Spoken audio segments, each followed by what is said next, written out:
Okay, Hare Krishna. Welcome back to this session on art of controlling the mind. Probably this will be the last session on controlling the mind. We have discussed two parts on this last 2 weeks, and probably today will be the last session on this topic.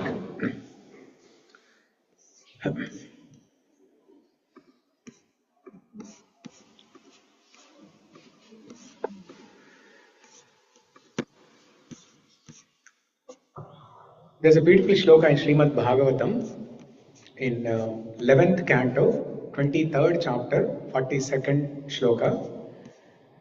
The song of the Avanti Brahmana, or the prayers of the Avanti Brahmana.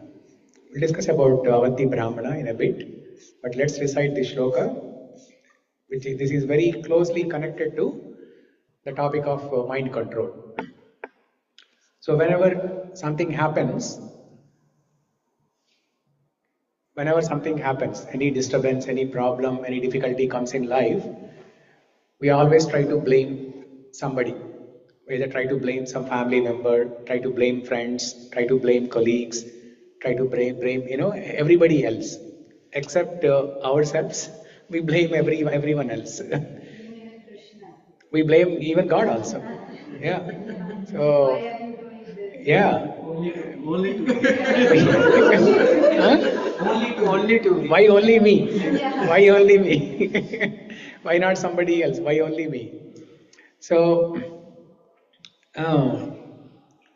there's a beautiful shloka in Srimad Bhagavatam. Nayam jano me sukha dukkha hetur nadevata. Now let me recite the entire shloka and then we'll recite together. Nayam jano me sukha dukkha hetur nadhevatatma griha karma kala mana param karanamamananti samsara chakram parivartayet yat. Let's read the translation first. Krishna Prabhu, online, can you read this translation? The Brahmanas said, "These people are not the cause of my happiness and distress, neither are the demigods, my own body, the planets, my past work or time. Rather, it is the mind alone that causes happiness and distress and perpetuates the rotation of material life." Hare Krishna. So, yeah, Hare Krishna. So the story of this Avanti Brahmana is the story of this Avanti Brahmana is that he was a very rich person, and he was into. Okay, there is a glare on my face.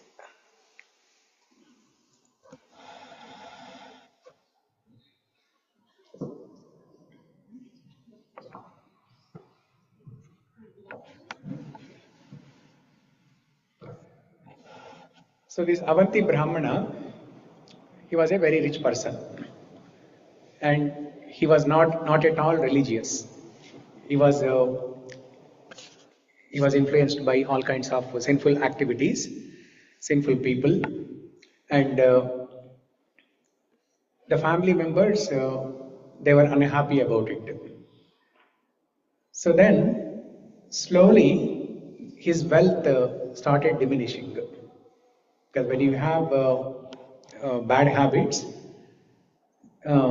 it will destroy everything in your life. Eventually, it will destroy you, but before that, everything else will be destroyed. So slowly, his wealth was diminishing, and seeing that the family members slowly, one after the other, the children, the wife, everybody, they started leaving him. And after a few years, he was left alone, all by himself, and no wealth at all, nothing. He did not even have enough money for his basic needs, for food, shelter, and those things. The home was taken away, and all the money was taken away. And then he started begging on the streets. And people used to pelt stones on him because they have seen his life, how sinful he was. They have seen everybody. Some people who are very compassionate, they used to give some food, but most of the people, they were pelting stones on him. And then after a very long time, he was, he got some realization, and he started thinking, what is the source of my problems? He said, I cannot blame my family members. Nayam jano me sukha dukkha hetur. Jana means his own people. His own people are, his friends, colleagues, relatives, everybody, people in the society, everybody. Nayam jano me sukha dukkha hetur. Sukha dukkha, happiness and distress. Hetu means cause, the reason. Who is the reason for my happiness and distress? Is it the people? No. Nayam jano me sukha dukkha hetur. Nadevatatma grihakarma kalaha. Not even the devatas, not even the demigods. Nadevatatma grihakarma kalaha. It is not the karma, it is not the devatas, it is not the grahas, the planets, it is not the time. Kala is the time, karma is karma, graha are the planets, devata, the devatas. But what is the reason? Mana param karanam amananti. Mind alone is the parama karanam. Mind alone is the parama karanam. Mana parama karanam amananti. Mana parama karanam amananti. Samsara chakram parivartayedyat. So he is saying, rather it is mind alone that causes happiness and distress and perpetuates the rotation of material life. Now who is telling this story? Sri Krishna. Sri Krishna himself is telling the story of Avanti Brahmana to Uddhava. In 11th canto, Krishna is talking to Uddhava. In his conversation, Lord Krishna personally tells this story. So the habit or the culture of telling stories in any lecture, in any class, where is it coming from? From Krishna himself. That's why you'll see most of the classes lectures, they are full of stories. And most of the times, the audience, they remember the stories, but they don't know why that story was told. They don't remember the connecting point to the story. So, but this culture of stories came from Krishna. And where did Krishna learn this habit of telling stories? Yashodhamma. So if you want to learn some stories, how Yashodhamma tells those stories, join the evening call tomorrow. This is an advertisement for the evening call. Monday to Friday, 8:30. Huh? Till that from tomorrow onwards. Mukundamala Stotra. We're going to start Mukundamala Stotra from tomorrow. After finish our 20 shlokas. Yeah. So tomorrow I'm going to tell one such story that Yashodhamma told to Krishna.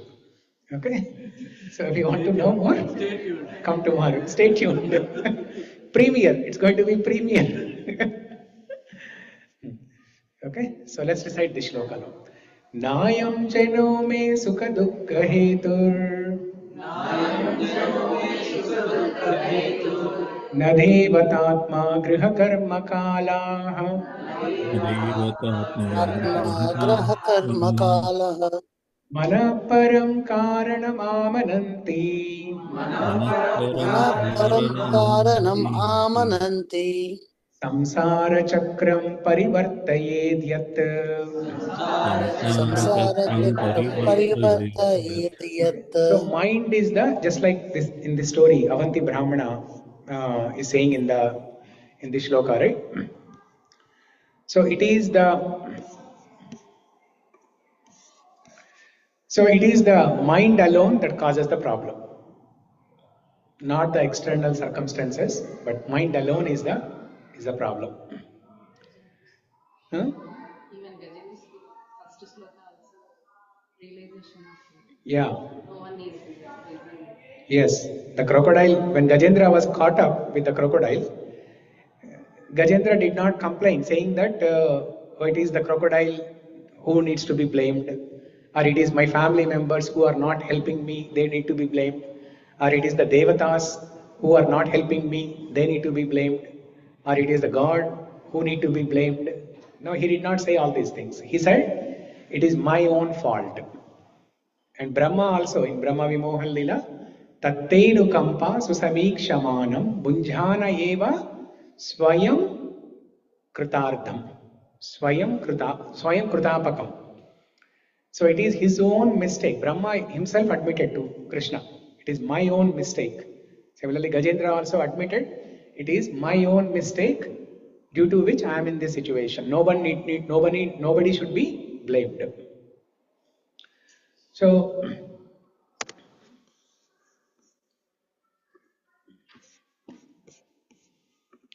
last week we were going through these slides here.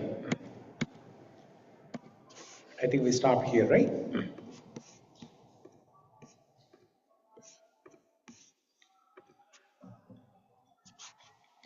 So we discussed what are the different types of damages that can happen if mind is not controlled, and what are the benefits if the mind is controlled. Productivity, performance, mental health. If your mental health is improved, then the overall health is improved. Working relations, reducing stress, the moods will be controlled, showing progression of memory loss diseases, improving circulation and digestion, enhancing cognitive abilities, decrease in symptoms of depression and anxiety.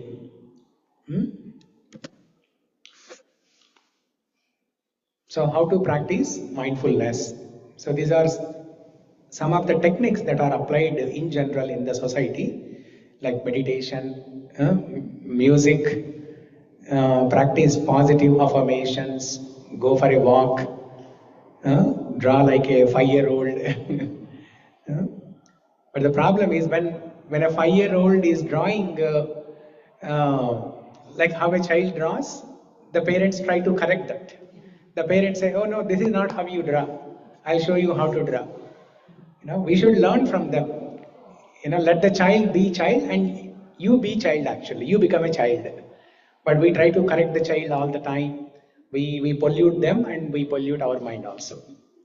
So we can learn a lot from children. We can learn how to practice yoga, how to do yoga asanas, how to be happy, uh, how to be focused. They are focused in whatever they are playing. They don't even want to eat food. They don't want anything else. Whatever they are playing, they are focused on that. When Yashodamma would call Krishna, when it is time for eating food, Krishna would say, "1 second, Mama." And then after 10 minutes, Yashodamma will call again. And then Krishna will say again, "1 second, Mama." And then like that, Yashodamma calls like 10, 20 times, but Krishna will not come. And it's already evening by the time. And then Yashodamma says, if you don't come now, you will not have any food to eat. Still he is not bothered. Still he is focused on playing. He says, "1 second, Mama." And then finally Yashodamma uses the astra, Brahmastra. She says, if you don't come now, Mama will not eat. Then Krishna will come inside immediately. So like that they are focused. Children are focused in whatever they are playing. So we can learn a lot from and how they breathe, how they how they do the yogasanas. Everything is perfect in line with the nature. So draw like a 5-year-old, breathe with your belly, stretch your body, mind with yoga. So all these things. And in everything you can include chanting, japa. Okay, meditation, it can be converted into mantra meditation. Go for a nature walk. The walk can be converted to japa vak. Of course, asanas, yeah, while doing asanas also, you can chant in your mind. Not on beats, but chant in your mind while doing asanas also. So, draw like a 5-year-old. Draw some Krishna's picture like a 5-year-old. Draw a baby Krishna picture that does not look like a Krishna picture. And that is the best thing to do. That is the best thing to do. Music is a therapy. So listen to Krishna bhajans, listen to some stotrams. Yeah? So all these things that are recommended in the society, which are really helpful in controlling the mind, you can practice in Krishna conscious way. Meditate, practice positive affirmations. Okay, now can somebody tell how can we spiritualize this? Positive affirmations. Practice positive affirmations. How can we do that with Krishna consciousness mode? Krishna is there to take care of me. Krishna is helping me. So we are addressing the mind here. We are trying to control the mind. So how to apply this technique of positive affirmations in controlling mind? Whatever is happening is Krishna's wish. So what is the and positive affirmations into ఏం చేయాలని చెప్తున్నారు? Okay. So let me tell what is positive affirmations first of all, right? In the general society, the personality development programs, they ask you to do some positive affirmations. That means stand in front of the mirror and train your mind. Train your mind, saying that I'm looking good, I'm a good person, I'm compassionate, I can do much better, and today I'm going to rock. Let's say Monday morning you're going to work, so you stand in front of the mirror and say that today I'm going to rock, I'm going to excel in my work today. So when you stand in front of the mirror and say it, you vocalize it, you vocalize your words, your feelings, then there is some positive energy that is produced which will help you actually do better in your work. Okay? If not once, say it 10 times, 100 times, like that. So these are positive affirmations. Saying some words that will produce positive energy. Okay? Yeah. So how can we apply this in Krishna conscious way? Yes. Prayers. I always think I'm God shaped. I'm God shaped. God is my friend. Oh. Okay. God is in my heart. God is in my heart. I am the servant of God. Oh. God is my friend. No, here the context is mind control. Just saying Hare Krishna. Okay? Or the thing like whatever is happening, Krishna has a plan for you, and it's good. It's best for you. Yeah. Whether it's good now or not. No, but what you said earlier was the correct answer. Prayers.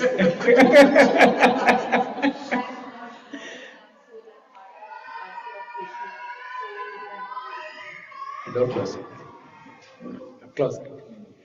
Prayers basically. Okay? So last week we recited Manas Shiksha. Train the mind. Right? In Manas Shiksha, Raghunath Das Goswami, what did he pray? What did he pray in that prayer?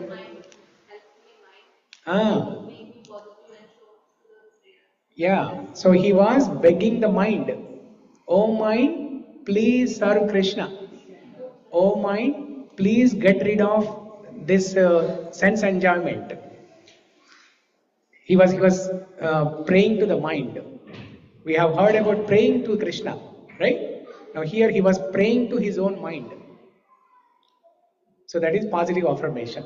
You train your mind. See, when you are standing in front of the mirror and say that you are good, you are going to excel today in your work. So it's generating some positive energy. Now you have a desire to control your mind. But most of the times we don't vocalize it, right? We don't put it in words. So when you stand in front of mirror or stand in front of Krishna, and then you train your mind. You say that, oh mind, please don't engage in sense gratification. Oh mind, please think about Krishna. We have to vocalize like that. We have heard this instruction that we have to meditate on Krishna, we have to think about Krishna, we have to do Bhagavad Smarana. But why we fail to do so? Because we don't practice these techniques. We don't practice the techniques that will help us do Bhagavad Smarana. So one such technique is practicing positive affirmation. That is, you vocalize your feelings, saying that, "Oh mind, please think about Krishna. Oh mind, please engage in the service of Krishna. Oh mind, please get rid of the sense enjoyment." Like that. Go for a nature walk, draw like a 5-year-old. The rest of the things you know. Okay. Now, this we all know about it, okay? But for those of you who do not know, we'll quickly discuss about this. Um,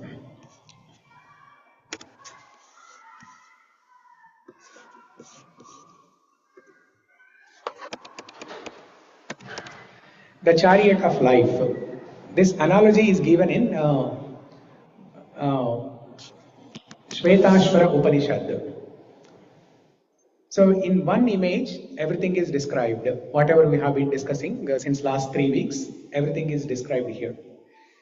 There is a chariot, and Arjuna is sitting on the chariot. Krishna is driving, and there are horses. There should be 5 horses. Maybe one horse is hungry and went for eating grass. So horses, and then Krishna is holding the ropes to control the horses, and they all represent different components of our human life. The chariot represents the body, Arjuna represents the soul, Krishna represents intelligence, and the horses represent our 5 senses. The ropes represent the mind. Okay? Is anything missing?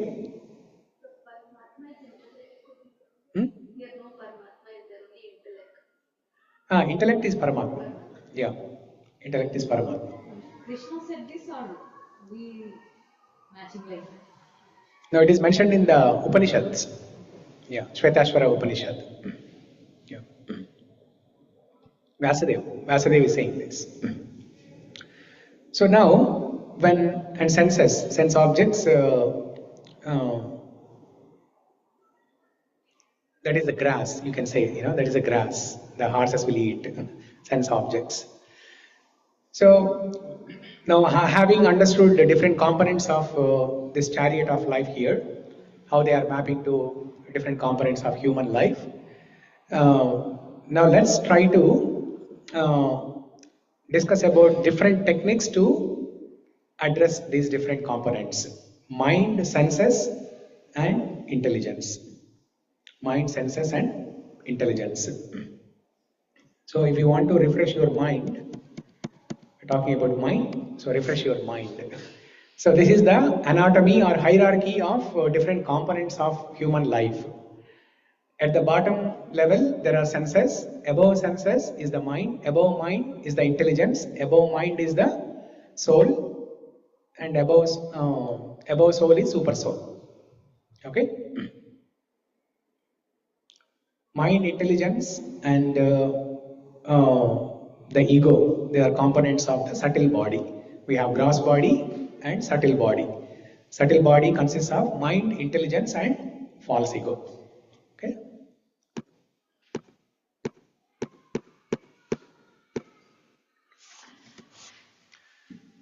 So there are different techniques for controlling different things here. Let's talk about the techniques for mind.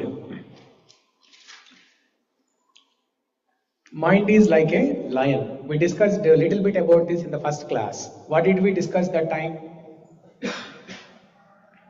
Mind is dangerous like lion. Yeah. Mind is like very chanchalam, like it's always. We have to wandering. tame the mind like a lion. Just like in circus, how they bring lion into a cage and tame it. How do they do that? What did we discuss that day? They don't feed everything. So they first somehow they put the lion in the cage. Now what does the cage represent? The cage represents environment. we have, in the process of controlling the mind, the first step is putting the lion-like mind in a cage and providing a positive environment. You're leaving? You're leaving? Okay, another apartment. Okay. So are you in, you're Anup, right? Pavan. Okay. Are you in the group, WhatsApp group? No, actually, this is the first time I think. It's the first time you come. Just came by this class. Okay. Sure. So please try to come next week also. 11:15 we'll start the class. And but I would like to add you into the WhatsApp group. Venkatesh, yeah. So the first step in controlling mind is, controlling the lion-like mind is somehow put the mind in a cage, and that cage represents environment, a positive environment, association, basically association of devotees, a good sangha, okay, a temple environment where there are devotees. So that is the first step. After putting mind in the cage, then you starve the mind. You are displaying the mind, so you starve the mind for a few days. The mind will resist, the mind will fight, the mind will rebel, the mind will do a war with you. But you keep quiet. Don't surrender to the mind for a few days, and start with one day. Okay? Start with one day. Start with one day, and don't surrender. Don't engage the senses in the sense gratificatory activities. The mind will be forcing you to engage in sense gratification activities. But if you are able to do it for one day, then one day can be extended to 2 days, 2 days can be extended to 4 days, 4 days to 8, 8 to 16, and so on. And if you are able to do it for 21 days, you will achieve 50% progress. If you are able to do it for 48 days, you will be making good progress. Not 100%, but you will be making good progress. Okay? There is something called as atomic habits. Atomic habits. Have you heard of this? Yeah. Atomic habits. This is mostly discussed in personality development programs. Okay? In self-help workshops, personality development programs. So what are these atomic habits? Atomic habits means small steps towards the progress. Whenever we try to do any of these things, whenever we take any resolutions, like controlling the mind, reducing weight, all these things, or getting rid of sweets and all. So what do? We want to achieve the goal in short time. We want to achieve the goal in like 1 month, like that. And we keep the end goal, the final goal in our mind. From day one, we keep the final goal in our mind. And we will try to adjust our things as if we are going to achieve that final goal today only. As if I have to achieve the final goal today only. But that is not possible. So instead, atomic habits, like small increments. Okay, so today I should make only 0.01% of progress, not more than that. So then the mind will like it. And it is easily doable, practically doable. So 0.01%, anybody can do it without lot of friction, without resistance, without any practical challenges. Anybody can do it. Yeah, you had a question, Annapurna? You said like we have to achieve that in one day.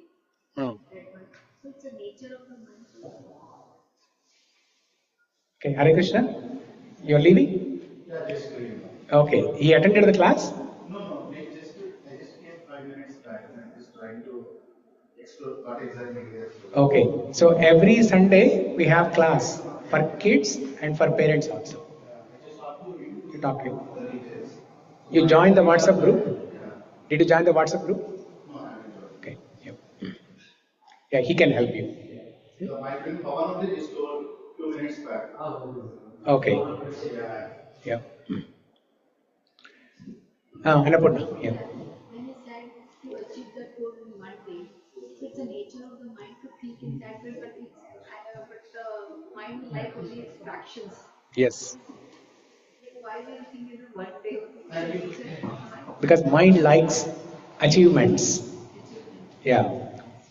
When you can achieve the final goal in one day, mind likes that. It gives pleasure to the mind. So when we think about fractions, then who will like it? Like the mind likes in one go. Yeah. What makes it to make it motivated to do it in fractions? Yes. See, mind likes it when there are achievements, right? But it is impossible to achieve, it is impossible to climb up the mountain in one day. There is a goal of climbing up the mountain. But the mind likes it, and mind thinks that mind can climb the mountain in one day, which is not possible. And you cannot tell the mind that, oh, you cannot climb in one day, forget about it. But instead, you have to give some taste to the mind. Okay? Like walk 1,000 steps on the mountain. So like that, if you give small positive experiences, positive impact, 0.01% every day, then the mind likes it, and then slowly you build on that. So these are called atomic habits. So you start the mind, the line-like mind for a few days, and then what is the next step?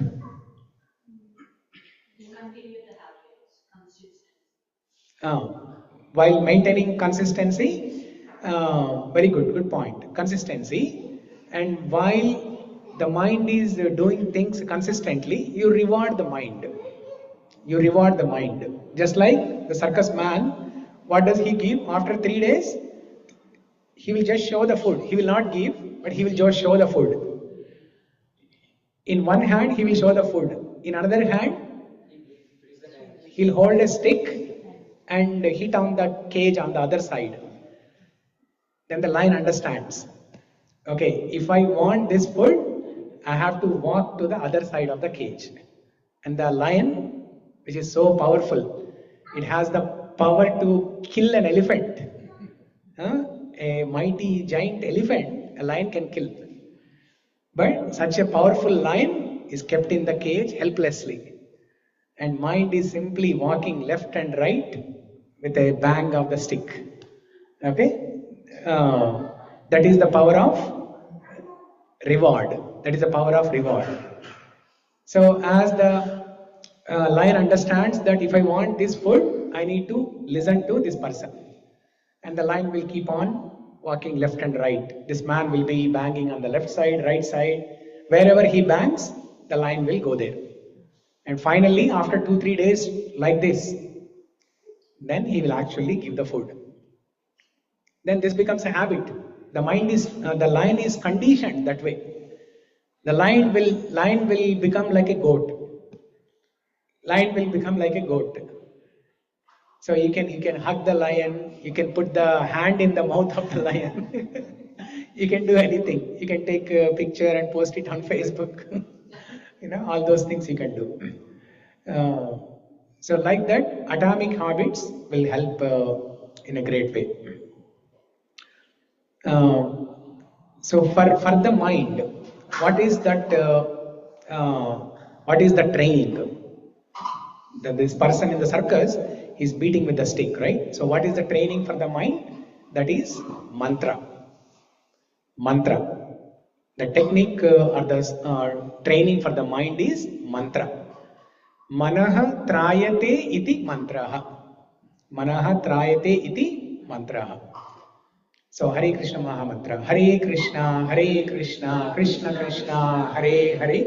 Hare Rama, Rama Rama, Hare Hare. So you start with 1 round, 2 rounds, 4 rounds, 8 rounds, 16 rounds, like that. You slowly build on that. And when we say mantra, it doesn't have to be Hare Krishna Mahamantra only. Okay? If somebody is liking Om Namo Bhagavate Vasudevaya, yes.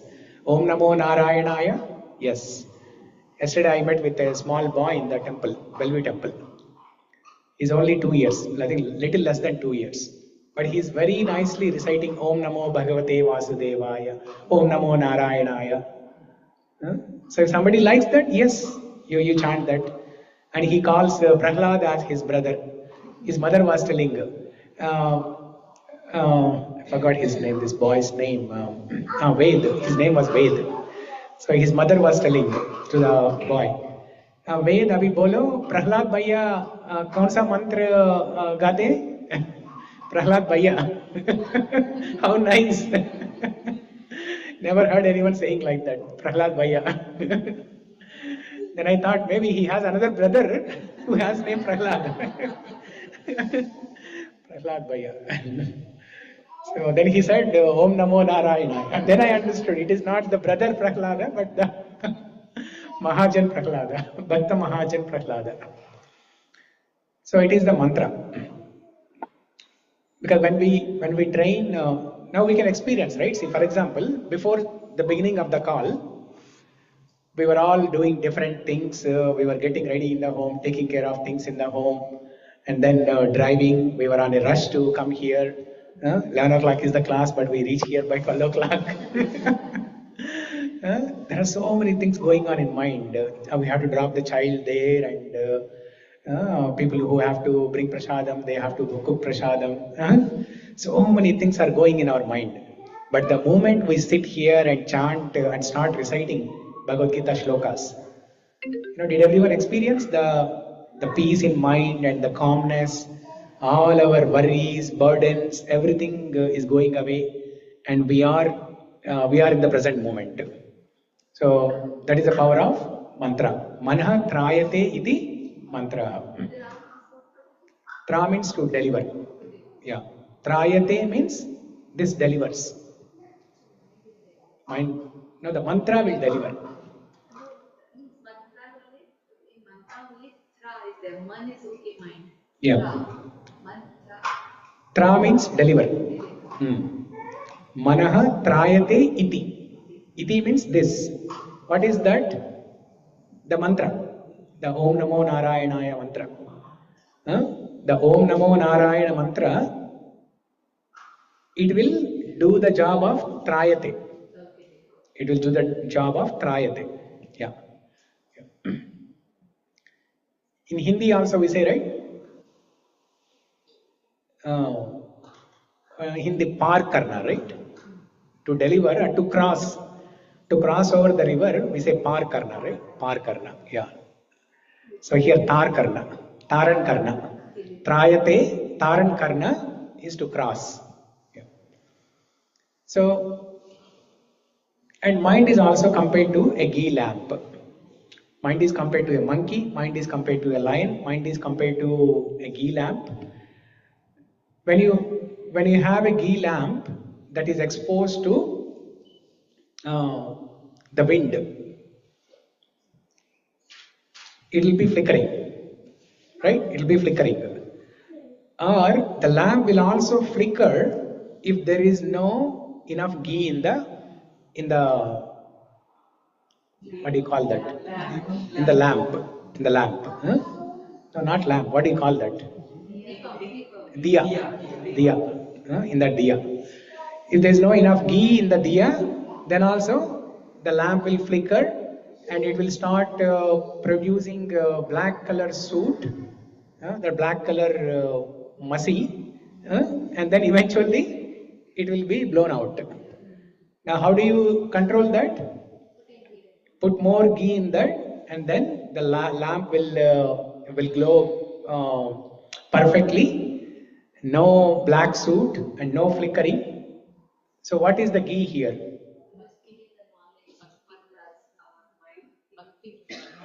Bhakti is the ghee. Especially mantra again. Mantra is the ghee. The moment you see the mind is flickering, the moment you see mind is going somewhere, bring it back with the help of a shloka. Chant Hare Krishna, or no, this thing, the chant Hare Krishna, right? If it is the same mantra, it will be boring to the mind. Now, first time when I said that in the class, in this class only, I think 2 years ago I said this. And after going home, I was thinking, I was saying something that is against the Shastra, against what our Acharya is saying. Everybody is saying, chant and be happy, mind will control the mind, mantra will control the mind. And everybody talks about Hare Krishna Maha Mantra only. Then I was thinking to my mind, did I say something wrong? Then I did not find any answer. Because I know if I ask anybody, any senior person in ISKCON, everybody will say, no, just chant Hare Krishna Maha Mantra and it will deliver your mind. That is the technique. But the practicality is mind does not like it. And very recently, I heard it from a very senior devotee, Sri Vaishnava devotee, uh, Velukudi Swami. How many of you know him? Velukudi Swami. Okay. He's very senior. You heard about him? Yeah, Velukudi Swami. Tamil, if you are from Tamil Nadu, those regions, definitely you will know him. Yeah, Velukudi Swami said this. Okay. Then I confirmed. So this is whatever I said, it's not wrong. Yes. So my mom is always teaching us that do mantra and everything. And I always say when I start doing my mind wanders. Like I'm doing it, I'm present, but my mind is not present. And she said that nobody in the world are capable of having a mind sit and concentrate where it is not wandering. Then I asked them how do I do when I'm doing it's not making any sense because I'm chanting a mantra but my mind is somewhere else. Why is that happening? Yeah. How to stop that? Yeah. So I can answer to this. So those who did not hear online, if you did not hear that question, uh, so Kirti asked a question that when we are chanting, we expect the mind to become calm and we expect the mind to be controlled, mind to be disciplined. But most of the times it doesn't happen like that. Why is that so? Okay. So that can be answered with an analogy of water in a pond or river. Now, the river has the bottom. When can we see the bottom of the river? Only when the water is standstill. When the water is calm, peaceful, when the water is standstill, then you can see the bottom of the river. Okay, I don't know if you have ever noticed it like this. Otherwise, you can go to North Bend. There is a river. You can sit there. It's a very beautiful place, by the way. There are nice river stones. You can sit there. You can get into the river, just like how you go in India, right? In the Seattle area, I haven't found any place where you can peacefully go into a river that has fresh water, flowing river. Most of the rivers or lakes that we see, they're all standing water. You don't even feel like going there. But this is a flowing river, fresh water. All the time you'll see fresh water and you'll see nice white river stones there. You can spend hours sitting there actually. It's very serene, very nice, very calm. And if you observe when the water is standstill, you can actually see the bottom of the river. Now, is it possible for us to attain that state for the mind? Is it possible to attain a standstill state of mind? No, we cannot. And that is not our goal also. Our goal is not to bring the mind to a standstill state. That is the job of people who are meditating on Shunyavadis. The people who are called Shunyavadis, they meditate on void. They meditate on nothing. They meditate on Shunyam. I don't know if they are able to bring mind to stand still after 100, 120 years. I don't know if they are able to do that or not. But for us, for the common men, it's not possible. But what is possible for us is to bring positive impact. To bring positive impact, to create positive impact. That is possible. So the same river example, the same river, how can you create a positive impact? You throw a stone in the river. If you throw a small stone, then there will be small circles, small ripples. It's not an impact. Okay? The small circle will go away in few seconds. But if you throw a big stone, it will create bigger circles, bigger ripple effect, and that will last for maybe 1 or 2 minutes. So we have to create some impact on our mind. And that is done through different techniques. One is directly trying to control the mind through the process of chanting mantras, japa, Hare Krishna Maha Mantra, Om Namo Narayanaya, Namo Bhagavate Vasudevaya, or any shlokams, stotrams, Vishnu Sahasranama Stotram, Rama Raksha Stotram, Hanuman Chalisa, whatever. That is one of the techniques. And then there is a close relationship between mind, senses, and intelligence. If we don't address all the three, that is where people will fail. So when your mom said, she is focusing on japa. She is trying to control the mind through the direct process of japa. But unless she addresses the other two, controlling the senses and controlling intelligence, cultivating intelligence, it is not possible to control the mind. Let me go back to the previous slide where the anatomy of this entire whole human life is explained. If you see here, where is the mind? The mind is the ropes that are controlling the horses. And where are the ropes? The ropes are in the hand of Krishna. Krishna is representing intelligence. And the horses are senses. If the intelligence is not proper, then the ropes will be guided in a wrong way. And those ropes will control the horses in a wrong way. The ropes will navigate the horses in a wrong way. So, if you cultivate good intelligence, if you sharpen your intelligence by reading scriptures, Bhagavad Gita, Bhagavatam, Ramayana, and so on, if you make intelligence strong, then the intelligence will control the ropes nicely. And in turn, the ropes will navigate the horses properly. So while we are trying to control the mind, it is equally important to cultivate good intelligence and also to control the senses. Train the mind in the right direction? Yes, by cultivating good intelligence and also by controlling the senses. Because the mind is fed both ways. Mind is fed by the intelligence, mind is also fed by the senses. Senses force the mind. Senses force the mind. Senses means eyes, nose, ears, tongue, skin. Whenever eye sees anything, it forces the mind to engage in that sense gratification. And intelligence is the decision maker. Okay? Intelligence is the decision maker. The eye is telling that, one second.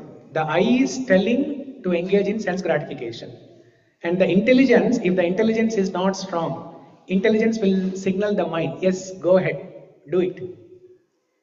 But if the intelligence is strong, whatever the senses are prompting, the intelligence will tell the mind, no, don't do this. The senses are cheating you, tricking you, don't listen, don't surrender. Understood? Yeah. Yes. Intelligence is different and mind is different. Yes. They are different components.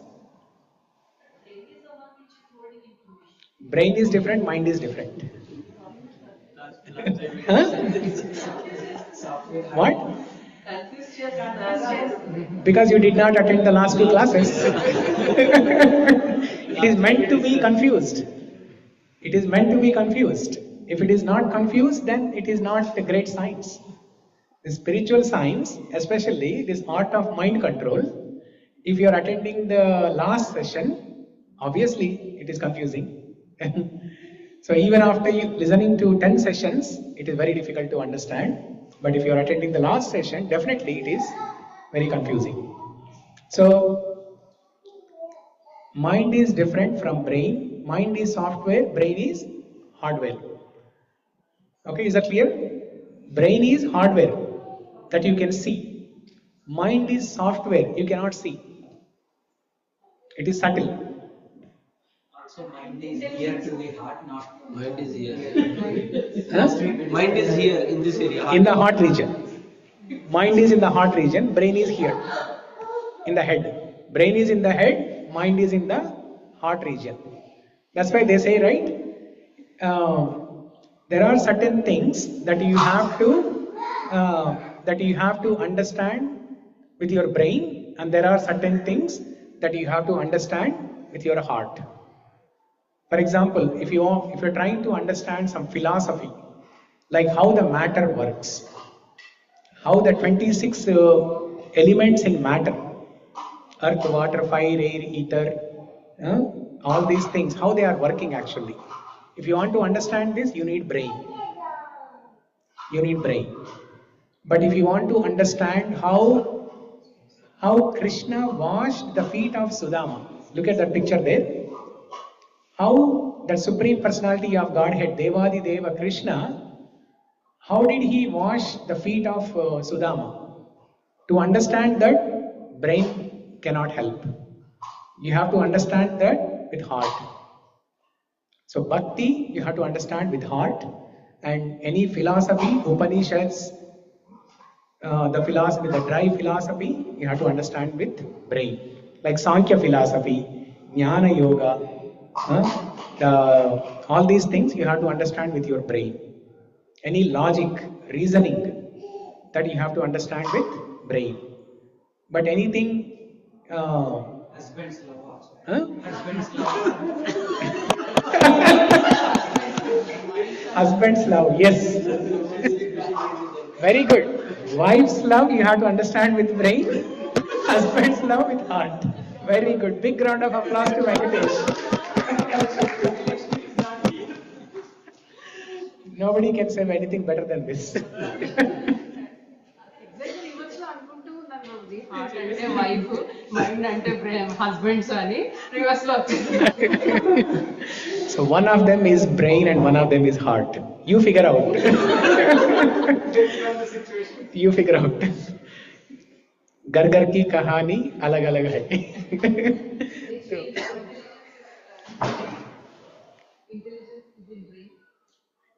Intelligence, it's in the heart region. It's not in the mind. It's separate from mind, but it is in the heart region. Intelligence, mind, these are the components of subtle body. The subtle body is in the heart region. The soul, intelligence, mind, these are all in the heart region. Super soul also. They are all in the heart region. There are so many things in this region. There are so many things in this region. Yeah.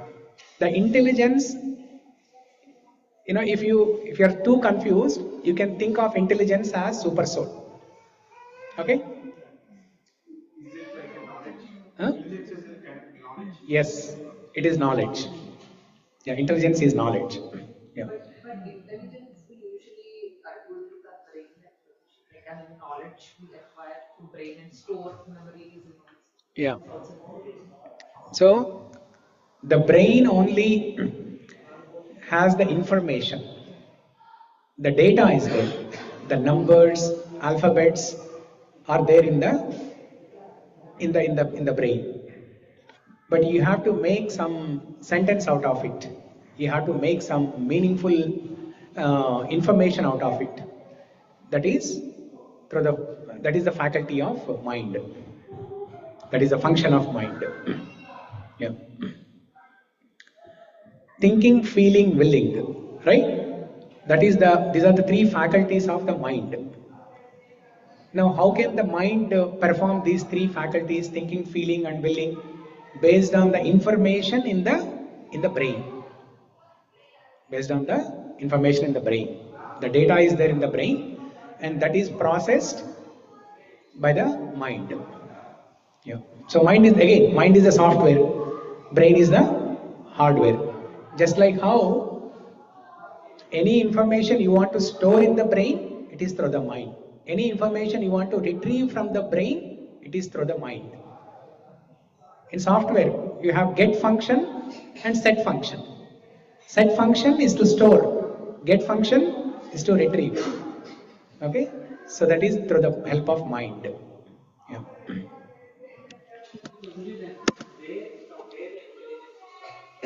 From where the Intelligence is coming from. So mind, it's actually in our own thoughts.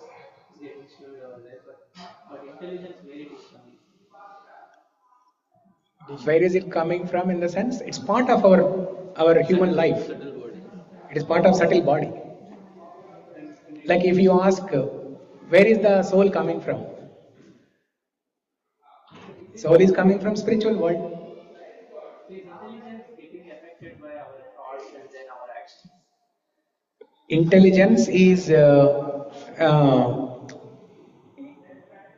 Intelligence is cultivated by the knowledge. When you read scriptures, when you read any book, okay, forget about scriptures. When you read any book, what happens?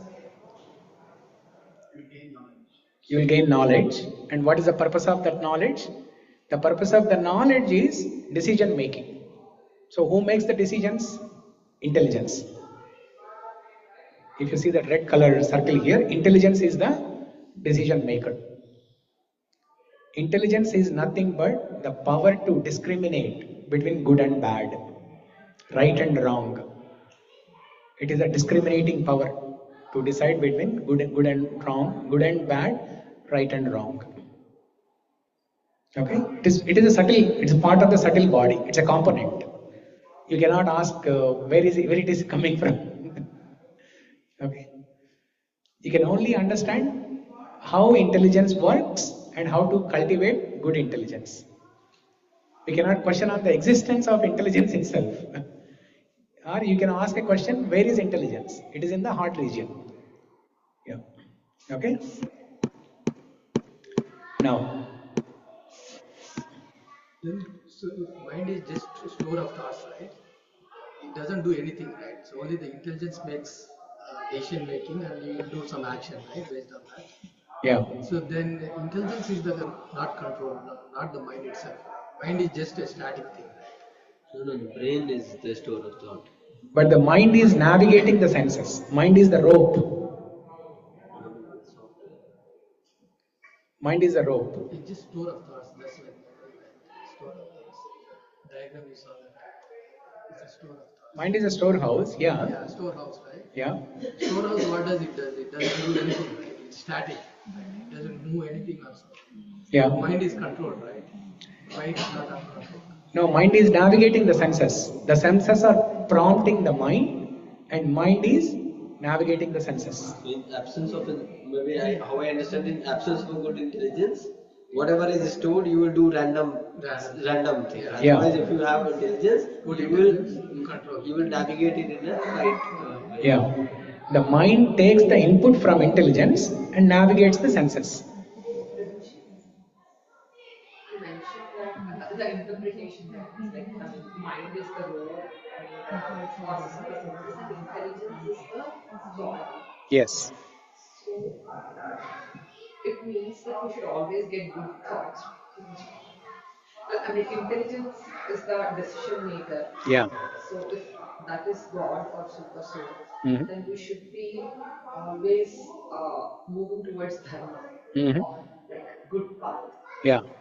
But I mean, in general, like there are different kinds of thoughts or different kinds of intelligence that we acquire. Like, why is it so? Like, I mean, it's not always good. Yeah. I mean, some people at least use it for very bad things. Yeah. So, how is that possible? So, good question. In that picture, when we say intelligence is represented by Krishna, right? That intelligence is represented by Krishna in an ideal scenario. In an ideal scenario, when you have good intelligence, you are directly taking dictation from Paramatma, and that intelligence represents Krishna. But we don't do that, right? We don't take dictation from Krishna. Rather, we use our own intelligence. Instead of using Krishna's intelligence, we use our own intelligence. And that intelligence is not compared to God, but it is compared to demon, a devil or demon. So right intelligence, there is right intelligence, wrong intelligence. The right intelligence is compared to God. Wrong intelligence is compared to devil or demon. So inside us, there is both a good dog and bad dog. Good dog and bad dog. And whichever dog barks the best, that dog wins. If the bad dog barks the best, bad dog wins. If the good dog barks the best, good dog wins. Uddared atmanatmanam atmanam avasadayet atmaiva hyatmano bandhur atmaiva ripuratmanaha. 5th shloka from this chapter. So Krishna said, deliver yourself through the help of mind. The mind can be your friend or enemy. So both are there in the same mind. That means the good intelligence, bad intelligence is also there in us. Good intelligence represents God. Bad intelligence represents devil or demon. So this bad intelligence we are acquiring through senses and through mind and then Yes. exploring that. Yeah. Through past Uh, impression, past that is not good. Yeah. So senses, whatever they see, whatever they hear, whatever they smell and taste, a snapshot of that is stored in the mind. Right? An impression is stored in the mind. It can be from past life or in this life also. Both. And whatever we are in this life, it's due to the impressions from past life. We have already shaped this life in the past life. What we want to be in this life, we have already shaped that life in the past, in the previous life. Babuji, how do we know which dog is barking?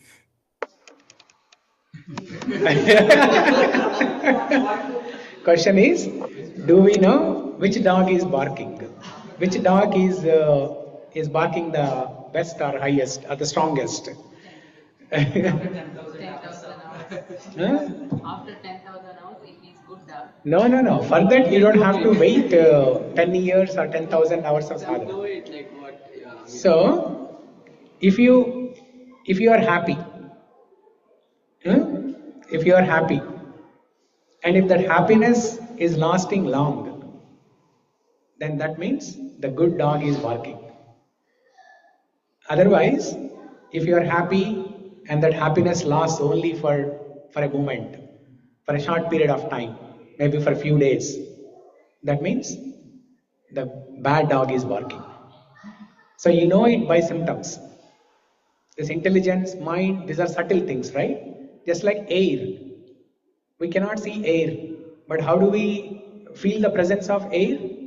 When there is a breeze, when things are, when the leaves are moving around, or when we are feeling life, then we know that there is a presence of air. Similarly, these subtle things, intelligence, mind, all these things, the function of these things, we can judge by the symptoms. The presence of soul, we can feel the presence of soul by the symptoms. What is the symptom of the soul? Consciousness. What is consciousness? Thinking, feeling and willing. Okay? Similarly, the function of the mind and intelligence, we can understand through the symptoms. If the symptoms are happy, they are favorable, they are happy, and if the happiness is lasting longer, that means good dog is barking. The intelligence is good and good dog is barking. So I'll give two examples to explain this. One is, for example, you're coming to the temple every Sunday and participating in the kirtan, bhajan, you're dancing, you're in the association of devotees. The 2 hours of your experience every Sunday, that gives you happiness. And what kind of happiness is that? It's a long-lasting happiness. It will make you come back to the temple to get that kind of experience more and more. Not only on Sunday, but every day you want to come and attain that experience. But another example, for example, going to Vegas. Okay, going to Vegas. Raise your hand if you ever felt like going to Vegas every week. If there is at least one person, then we have to restructure our slides and our content. Maybe we have to rewrite Bhagavad Gita. No, right?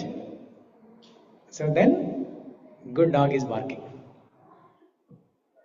Thank you, Prabhuji. Krishna said this to what? Vegas, no way, no, right? Yes. Yes.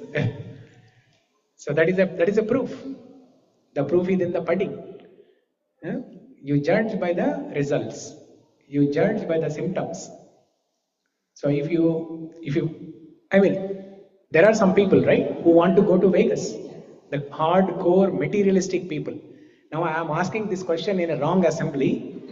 How many of you ever felt like going to Vegas? This is a wrong question in this assembly. But if I go to Seattle downtown and ask, I hold a mic like this and then ask, I will see 1,000 people raising their hands. That's a clear proof that the bad dog is barking. Now, are they happy? They want to go to Vegas every week. Are they happy? The reason why they want to go to Vegas every week is they are not happy at any time. And they want to go there to get that happiness. They think that going to Vegas will give them happiness. They went once, twice, thrice, 10 times, but they are not happy. They want to go again and again. They want to repeat to see if at all they can find happiness. It is like Columbus, who discovered America after many attempts. Or it is like who invented the bulb? Thomas Alva Edison. After many failures, he finally discovered or invented bulb. So this is the attempt the materialistic people are doing, but they will never be successful. Thomas Alva Edison, at least, he became successful. One question. Yeah. Right now, everybody's biggest issue is your phone and having access to social media, right? That is also a place where people are trying to achieve happiness. How Yeah. is that different? Yeah, again, their bad dog is barking. Because bad dog is barking, they are addicted to that quick dopamine. They call it quick dopamine, right? That gives them instant happiness. Tell me, why do they keep on scrolling? Because they are not happy. If they are happy, they should stop. They should stop at one reel. If they are not happy, that means they are finding the happiness. Okay, let me go to the next reel. Maybe there is happiness in that next reel. But why is it not the same scenario? People have been having more and more connected, right? Why is that happiness is gone in people? Like, because I don't remember watching continuous web series when I was in my Childhood. earlier childhood. Childhood. Yeah, but now, don't know, we just stick to it. Very good point. So what does that indicate? That means there are more number of bad dogs. The number of bad dogs is increasing in the society. The number of bad dogs that are barking the strongest, that is increasing. And because of that influence, Even we are also getting influenced. We are going with the flow, which is the wrong thing. We are going with the flow.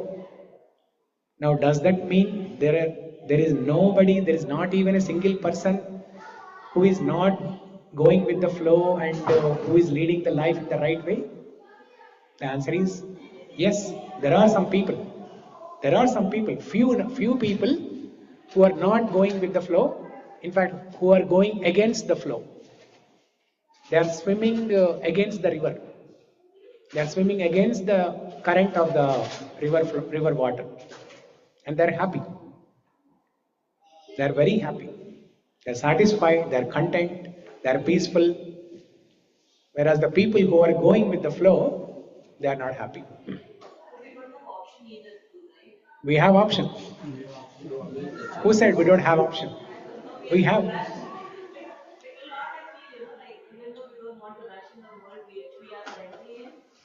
In order to survive, we are going to the option. We have options, but the change will not happen in one night. Options are there, but I agree, it is very difficult to transform in one day and one night. But if we have that goal, that I have to choose the right option. There are two options, good and bad. Whatever I am doing now is bad. I am going with the flow of the society, which is bad, and I have this better option, going against the flow of the river. You keep that goal in mind, and slowly and gradually you will achieve that.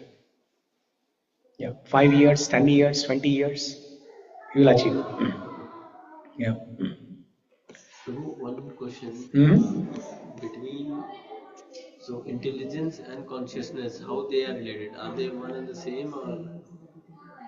Consciousness is above intelligence. Yeah. And how the relation is? Like, is it like consciousness also builds through intelligence only? Consciousness is conditioned by the intelligence. Okay.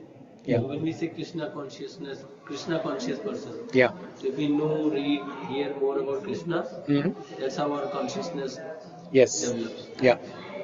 So we all have seen that bird in the cage, right? The bird is conditioned. Now the bird represents consciousness. Okay? Now the cage is the material world. Now either you can just keep on polishing the cage, which is the bad intelligence, right? It is like taking care of the body only, which is the wrong intelligence. Sense gratification. Polishing the cage is nothing but sense gratification. Okay? That is the bad intelligence. Bad dog that is barking. What is the good intelligence and what is the good dog barking? Feeding some food to the bird. Feeding food to the soul or to the consciousness, that is the good intelligence. So intelligence has the impact on consciousness. Yeah. Okay. Guru, you give the Thomas Alva Edison, right? Yeah. I think he's satisfied and fulfilled his life, right? He's happy when he's doing that, when he's inventing the bulb, right? I think he's satisfied and he's happy also, right? Yeah. Why he's not happy? Yeah, eventually he's satisfied. Once the bulb is invented, he's satisfied. Definitely. So, no, I just took that example to say like how many number of attempts the materialistic people will do to find happiness in sense gratification. Thomas Alva Edison, at least he succeeded in his attempt eventually. But these materialistic people, they will never be able to succeed. They will never find happiness. They will never find happiness. The example I quoted only to say like how many number of attempts. Even in his happiness, I believe like the moment he would have discovered that, right? Now it will be wide again for him. What next? What should I do? Right? He's not like he's ever like happy, right? With that bulb invention or something. No, I think he went very deep in the atoms point, right? Okay, now let me tell you something, right? If you ask a philosopher, if you ask a monk, what is the biggest damage or what is the biggest destructive invention that was invented which is causing damage to the society is bulb. Is the bulb. You agree? Yes. Big round of applause to Kirti. Finally she agreed. But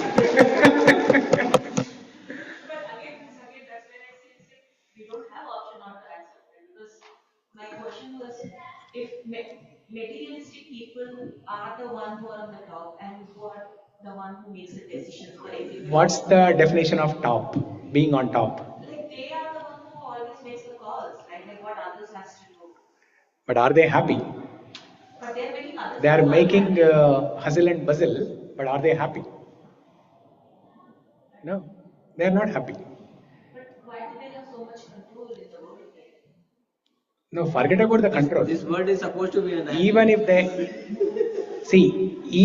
they have guided missiles, the problem in the society is there are guided missiles but unguided minds. Even if you have guided missiles, even if you are able to go to Mars, if your mind is not controlled, it's of no use. You will not be happy. If your mind is not controlled, you will not be peaceful. And if you are not peaceful, you are not happy. So all the materialistic people who are on the top, who have the control, who are accomplishing so many advancement in the society, yes, they have all these things, but they are not happy. You ask anybody, they are not happy. Yesterday I saw one article, some ISRO scientist killed his wife. If you think ISRO scientist means definitely he's on the top, right? He's on the top. If you think he's happy, then why did he kill his wife?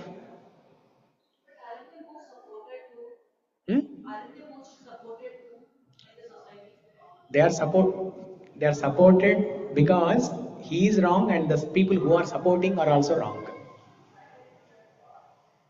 Okay, now without making it too complicated, let's go back to the bulb example. I'll give one practical live proof.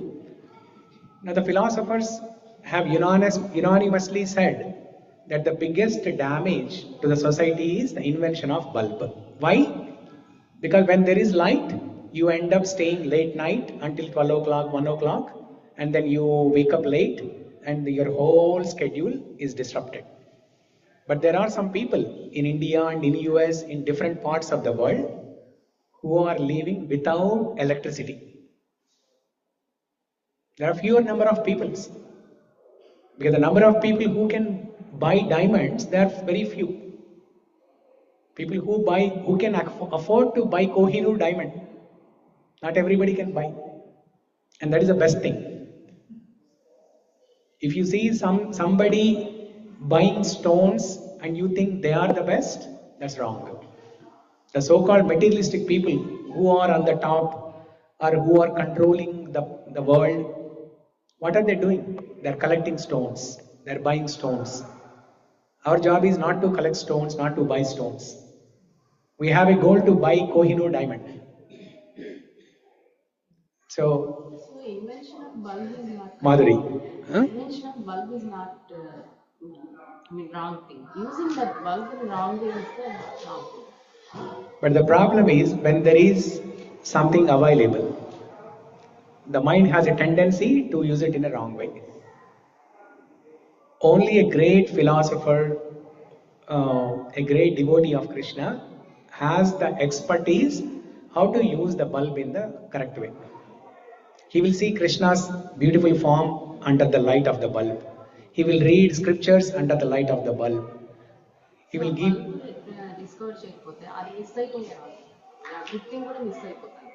No? Abraham Lincoln, how did he study? All the old people, how did they study? We used to work according to circadian rhythm as the sun's right, and we used to be very healthy. Yeah. Once the light bulb was invented, then the night became the morning. Then the lifestyle has been changed, and that is causing health issues, that is causing relationship issues, that is causing so many things. Also, the environment is destroyed because to create electricity, we have to use all the kind of damaging like materials, Yeah. coal, and other stuff. Now they are going to renewable, but still, yeah. So I'll give a practical example of the damage of light in today's society. What is that? Who can tell? The bulb manifesting in current society as the biggest damage. Who can tell?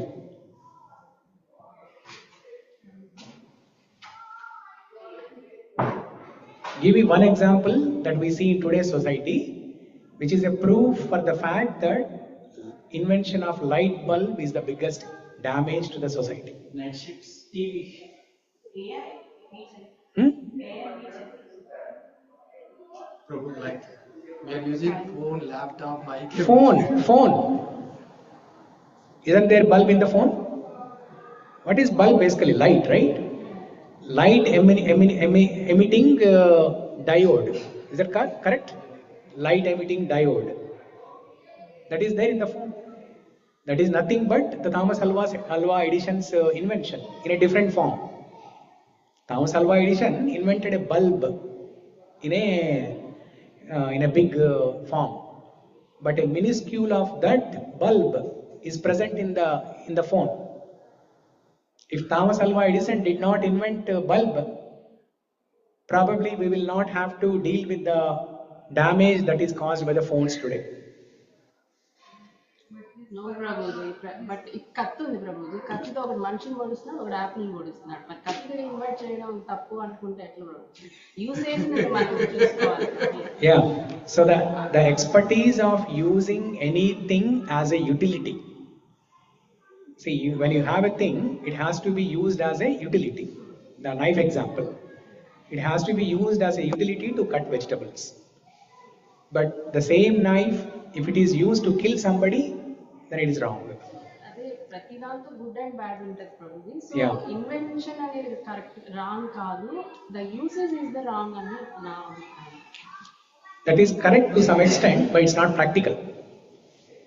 See, now light is there and it is manifesting in the forms that we do not even know. Now, until I tell this point, did anyone think that there is a form of Thomas Alva Edison's invention in the phone? Did anyone think like this? No, right? It is manifesting in the forms that we are not even aware of. So, unknowingly, it is causing damage to us. No, in that case, so Prabhu, many even bad mind things is కి ఒక bad main కాబట్టి అది వద్దండి. Yeah. So, whatever causes mass destruction, that should be avoided. That is my point. See, knife does not cause mass destruction. See, there are not every person is a criminal who uses the knife to kill other people, right? Knife is never a mass destructing weapon. But mass destructing weapon is TV, the phones, all these electronic gadgets. So for those things, bulb also one of the reasons of it. Yes. So, Yeah. And the reason for our change in the lifestyle, it is because of the light. Madhuri. Fact about the bulb and Thomas Alva Edison. He said that he didn't invent it actually. There was an intern or like an apprentice who used to work with Thomas Alva Edison. He invented it. And because he was working under him, he took the credit. no, that's right. He made that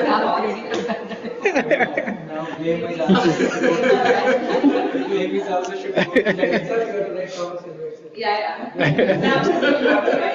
I mean, it's his name, his patent, and stuff like that. But actually, someone else, they say someone else invented in his office. But Then definitely Thomas Alva Edison was also not happy. yeah, that's why I'm saying that because he tried multiple The ultimate times, thing but he is, could not. are they happy? Yeah. Someone in his office or his student did it, but eventually he got the credit. Yeah. So he is also actually not happy. So that's how things are in the material world. But in spiritual world, was there ever any debate or confusion with regards to who told Bhagavad Gita. Did anyone say it's not actually Krishna who told Bhagavad Gita? It is one of his assistants who told Bhagavad Gita. No, right? There was no confusion. In spiritual world, there is no confusion because everything is absolute. What is absolute? Absolute means only one thing. There's no duality. Whatever is there in the scriptures, it is set in stone. It is set in stone. It never changes. The truth never changes. Even if we come back to this class in the next Kali Yuga, okay? Let's say we all go to Satya Yuga and also Treta Yuga and Dwapar Yuga and Kali Yuga and again to the same Linwood temple, we come to the same class. There's no change in the truth. We'll hear the same Bhagavad Gita and we'll say that Sri Krishna Bhagavani ki jai. Yes.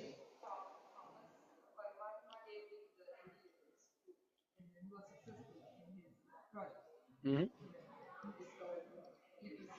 Similarly, nuclear energy was also discovered. So why do Paramatma give us intelligence to use it only in the positive? Because of free will? Free will. Paramatma gives free will and freedom because he gives choices. Without choices, it is dictatorship. If Paramatma gives only good things, only good intelligence. Actually, the intelligence that was given to Thomas Alva Edison, he could have used that. How he was able to invent a bulb with a higher level of IQ. His intelligent quotient was very high. He can use that IQ in spirituality. Instead of inventing a bulb or instead of spending so much of time in scientific research, if he has used his IQ in studying scriptures, in analyzing and studying scriptures, then he would have become another Prabhupada, right?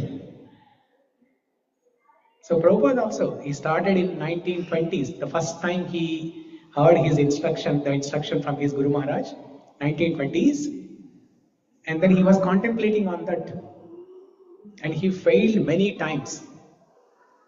And finally, after 40 years, in 1965, he was able to come to America to spread Bhagavad Gita to Western world. So we can compare those two attempts. Thomas Alva Edison had high IQ, but he failed many times. Finally, he succeeded in material thing. But Prabhupada also had high IQ. He used that IQ in spiritual thing. He failed, but he did not lose hope, and he finally succeeded. So if you use the intelligence, God gives the intelligence. Actually, we cannot say the intelligence given by God, we cannot say that it is good intelligence or bad intelligence.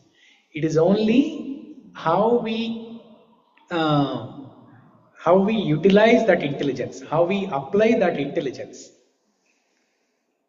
That is what makes the difference between good intelligence and bad intelligence. So, another example, the nuclear weapons, right? So, the nuclear weapons, there is so much of power involved in that. Now, that power can be studied.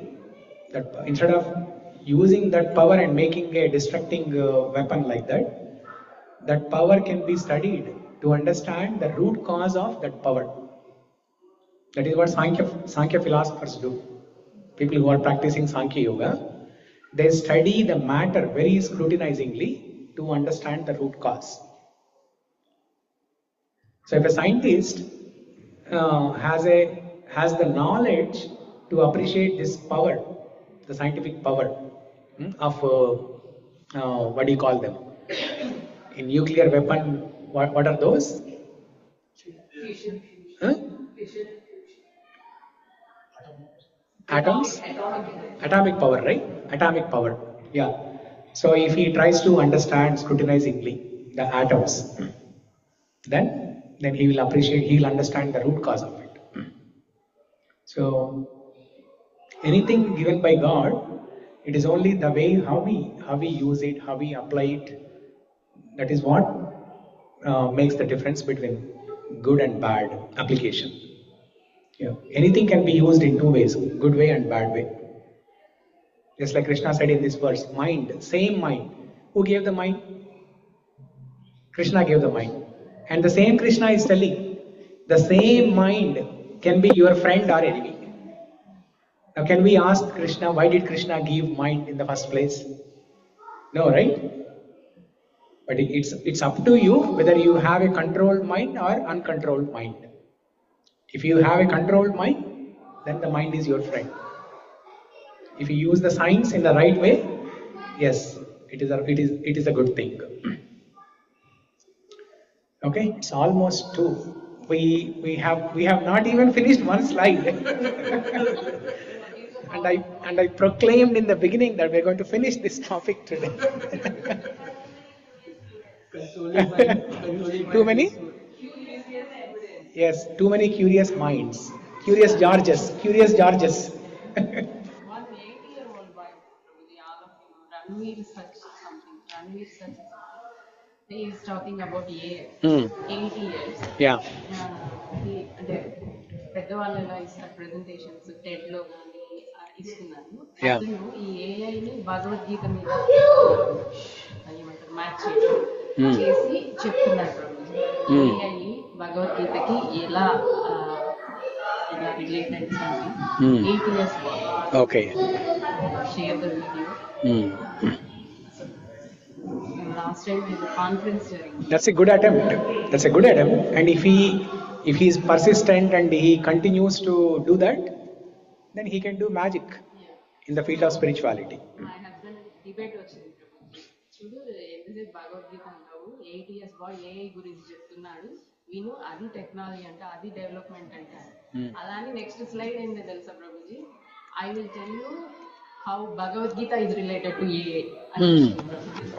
So Krishna is listening. Krishna is listening there. Then what was his response? అది truth కి knowledge wisdom truth. No, Ranjit's response after seeing the second slide. So both are correct చూడాలి. Me తెలుసు gents especially husbands they never listen. They always think they are knowledge wisdom truth ఈ మూడే ఏం చెప్పినా భగవద్గీత అయినా AI అయినా అని వాటినంతా చేసి చెప్పాడు about 8 years Babu. Yeah. People who are in Satya Yoga, they are more intelligent than people who are in Dhyāna. Definitely, yeah. Why people in those areas, they were not able to invent many of these? They were not able to invent bulbs and all these things. Huh? Because they were more intelligent. That's why they did not invent. We are less intelligent. Yeah, obviously. That's what I'm saying. Because they were more intelligent, they did not look for cheap things like bulb, AI and all these things. They were focusing on higher things. The goal is God. Huh? The goal is God. God. Yeah. Why the shift? What made the shift? It's the, it is the karma as yugas are progressing from one yuga to another yuga. The dharma, imagine dharma like an animal, cow. Okay, dharma is compared to cow. In Satya Yuga, dharma was standing on 4 legs. And as time changes, as time goes by, dharma was standing on only on 3 legs. Treta Yuga, only 3 legs. Dwapara Yuga, 2 legs. Kali Yuga, only 1 leg. And what happens when even that 1 leg is also gone? that animal cannot survive. And that is when Bhagavan will come in the form of Kali or Kalki and then destroy everybody. Because there's no point in saving that animal which has no legs. There's no survival for that animal. So God will come as Kalki and destroy everybody. So it is the time and karma, both. Influence of time and karma. What is karma? Karma means you have a tendency to do sinful activities. Now that is increasing. Day by day that is increasing. Especially in Kali Yuga, by the influence of Kali Purusha, it is increasing. Now there are ways to stay away from that influence. There are ways to protect, create a shield and protect from that influence. And this is Bhagavad Gita is nothing but the shield. Bhagavatam, Bhagavad Gita, these are all the protective shields to protect from the bad influence of Kali Purusha. Yeah. Somebody else had a question? Yes. I'm just saying that all this atomic energy and astras, they used to be there, but it is only given or it is only taught to people who are worthy of it and who will use only in the right way. Yeah. And if they are using it the wrong way, Krishna would actually stop them, or God was there to stop them. Yeah. Even Arjun had to do a lot of tapasya to get the Bhastra, they were said to be as powerful as that. Yeah, they are more powerful than that actually. More powerful than nuclear weapons. Yeah.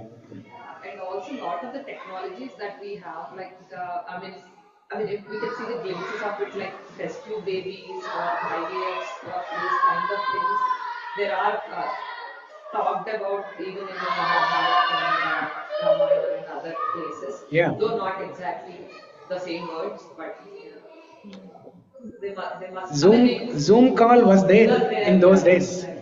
Zoom call was there in those days. Wi-Fi was there in those days. We saw the Maya Bazar movie, right? You open the laptop like this and then and then you see that is nothing but a Zoom call. Pushpaka Vimano, yeah. Unlimited, it can carry unlimited number of people. So more higher, advanced technology was there. And we had on the call cabs, Hanuman and Garuda used to come there. Yeah, correct. But the beauty is, never was there a time in those yugas or in the ancient times when these things were given of higher importance. You know, in Maya Bazar movie, when that laptop was open and she was able to see, only in that incident we see that. But we did not see the entire life that was only discussed like how we are using it now. Like how we are using phone all the time. It was not like that. It was used as a utility. So who used, by the way, Madhuri? In Maya Bazar movie, who used the laptop? Everyone, No, especially Hashireka, he sees Krishna, she sees Abhimanyu, right? Yeah. Even Rukmini and I think even Rohini, other people also see, but they see what they wanted to see. Yeah. The wife of Balarama, she sees gold and everything. Yeah. Because she likes that. And Subhadra, I think, sees that, but she sees probably Krishna or someone who she likes. Yeah. So, there are different people who see and they see their astral selves or what they desire.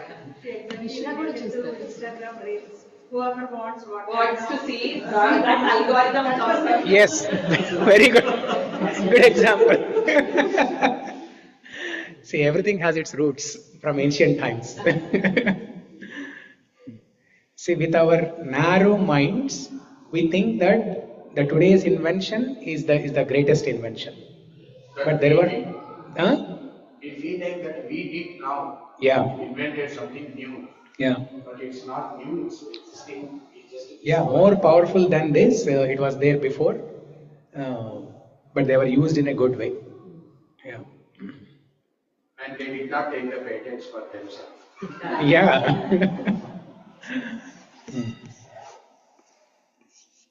Okay, it's 2:05. I think we'll pause here.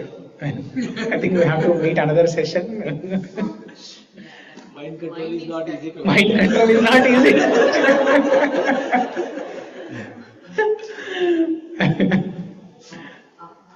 Yeah. Once the temple started, we started meeting here. మీరు ఆ గ్రూప్లో ఉన్నారా? మీరు ఆ గ్రూప్లో ఉండేవాళ్ళు కదా, ఇంతకుముందు వచ్చేవాళ్ళు అక్కడికి?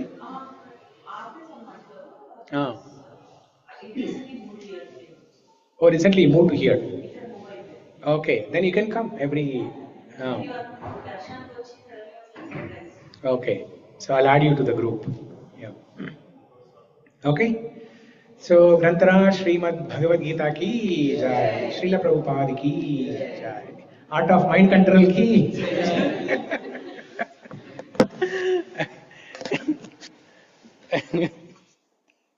Hare Krishna, Prabhuji. Thank you, Prabhuji. Hare Krishna. Thank you. Hare Krishna. I think last Hare time Krishna, also, Prabhuji. Hare Krishna. slides we stopped here for long time.